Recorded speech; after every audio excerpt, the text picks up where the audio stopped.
Boa tarde, turminha do quarto ano A, da família Gustavo Kuma. Tudo bem com vocês? Eu espero que sim, né? Hoje, quinta-feira, dia 19 de novembro, né? Vamos aí concluir a parte de geografia, certo? Falamos aí nesta semana, né? 2 dias sobre histórias, né? E ontem e hoje sobre geografia, certo? Nós estamos trabalhando em cima de manifestações culturais, né? Da cidade e do campo, certo? Aonde nós vimos que na cidade ela pode ser expressada através de roupas, né? Através de pintura, através de monumentos, né? Nos prédios, nos muros, né? Os artistas aí, nós vimos lá na arte também, né? Onde foi reformada uma praça, onde foi colocada lá, né?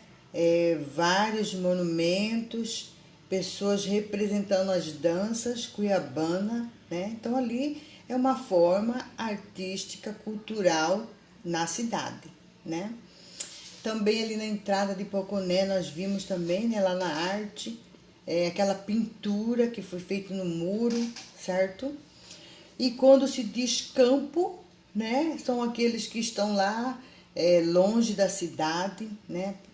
Foi colocado aqui para nós os índios, as manifestações dos índios, né? Tem as manifestações materiais e as manifestações imateriais, né? Materiais é aquele que nós podemos pegar, tocar, né?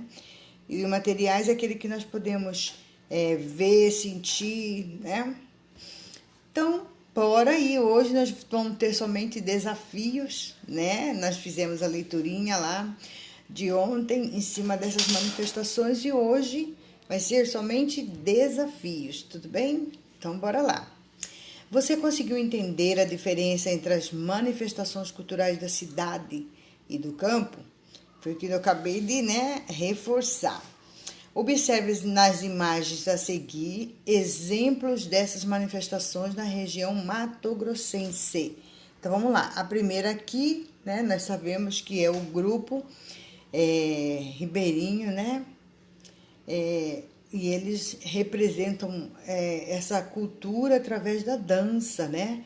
Através das roupas, das coreografias que eles fazem, né? E aqui seria uma representação do campo, né? Onde eles usam o que eles têm. O que eles têm? Um cavalo, né? Às vezes aquelas...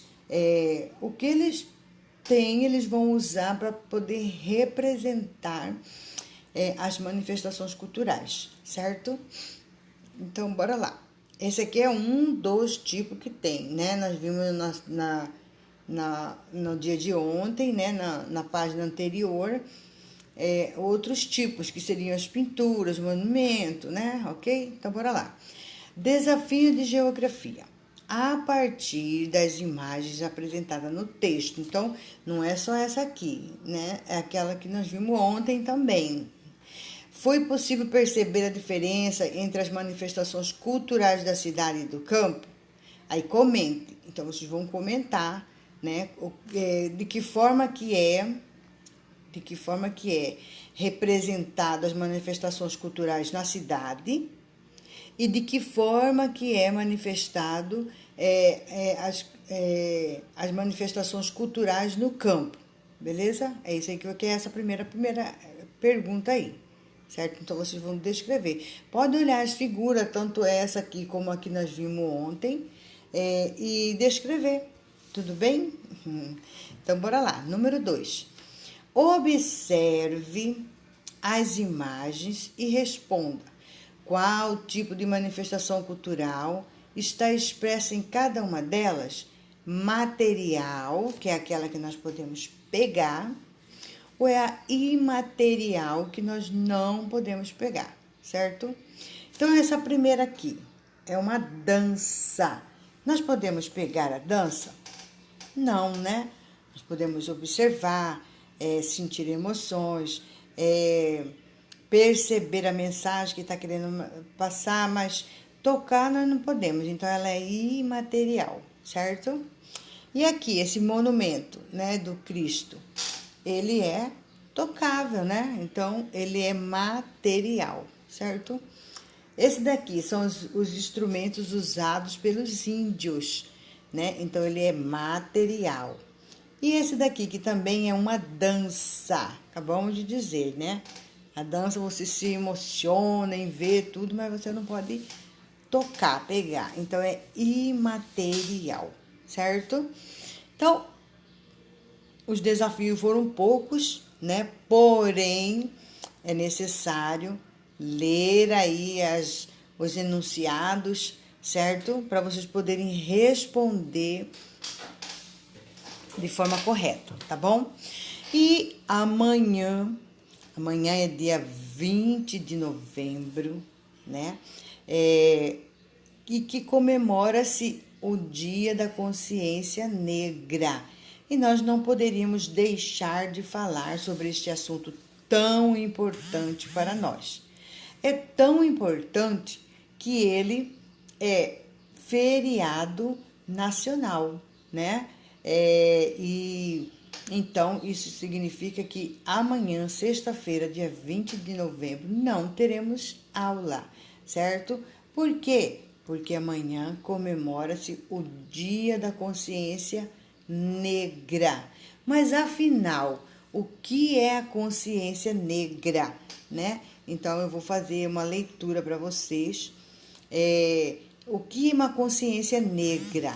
A ocasião é dedicada à reflexão sobre a inserção do negro na sociedade brasileira. Como assim inserção? Porque os negros, eles eram somente escravizados, né? Eles não tinham direito a estar dentro das casas, sentar nas mesas, né? Então, eles eram excluídos da sociedade. Então, quando eles foram incluídos, esse dia aí da consciência é a ocasião que é dedicada à reflexão, né? Quando aconteceu isso, deles forem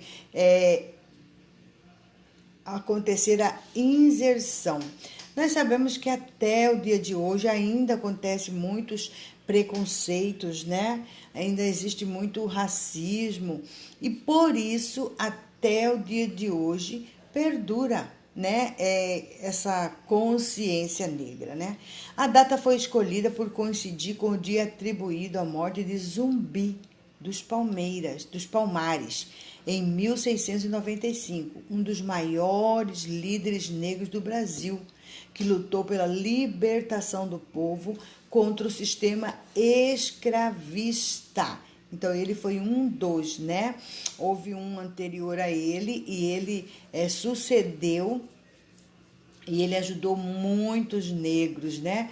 Eles conseguiam fugir, né, do local onde eles estavam escravizados e eles se reuniam num lugar chamado Quilombo dos Palmares, né? E aí ali eles se refugiavam, né, para fugir das maldades, né? Porque eles eles apanhavam, a alimentação era pouca, não tinha estudo, não tinha liberdade para nada, né? Eram excluídos da sociedade, certo?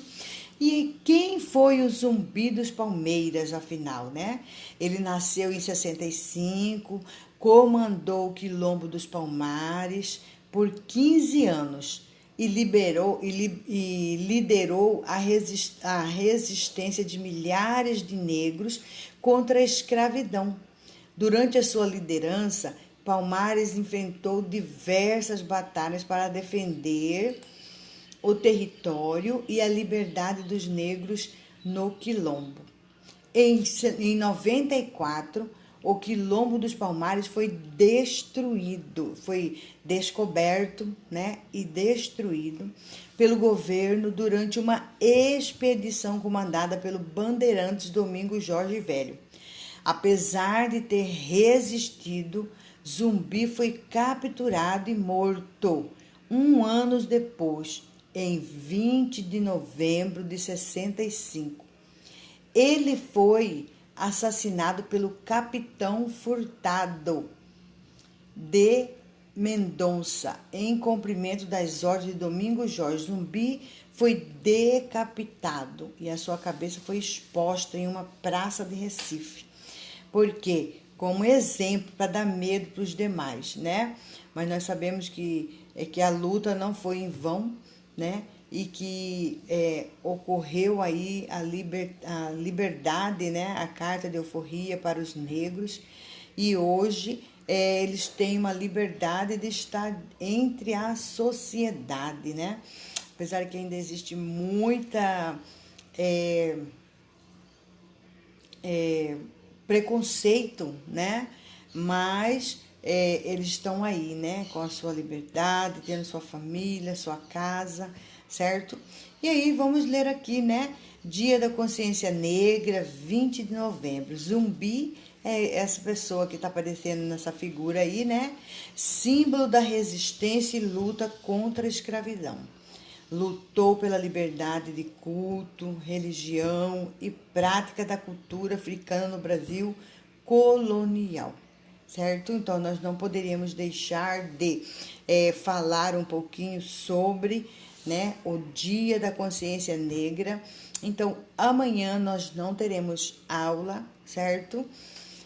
Mas, como a sexta-feira não vamos ter, hoje, com certeza, eu vou estar mandando aí, né, a historinha da semana e vou mandar também aí um vídeo sobre o Dia da Consciência Negra para que vocês possam ver, né, todo o acontecimento desde o início para vocês terem conhecimento, tá bom? Então fica aí, ó, as atividades de hoje, né? Ler o texto, que são os enunciados, responder, se tiver dúvida, pode me chamar, tá bom?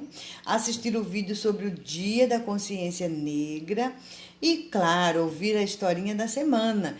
E eu escolhi uma história sobre a menina bonita do laço de fita, tá bom? Eu penso que vocês já devem ter ouvido alguns, né? Mas é sempre bom relembrar, né? E quem é que não gosta de ouvir uma historinha? Tá bom? Então, um beijo no coração de cada um de vocês.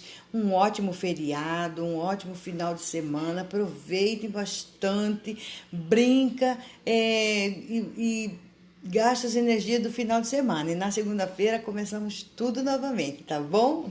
Tchau, tchau!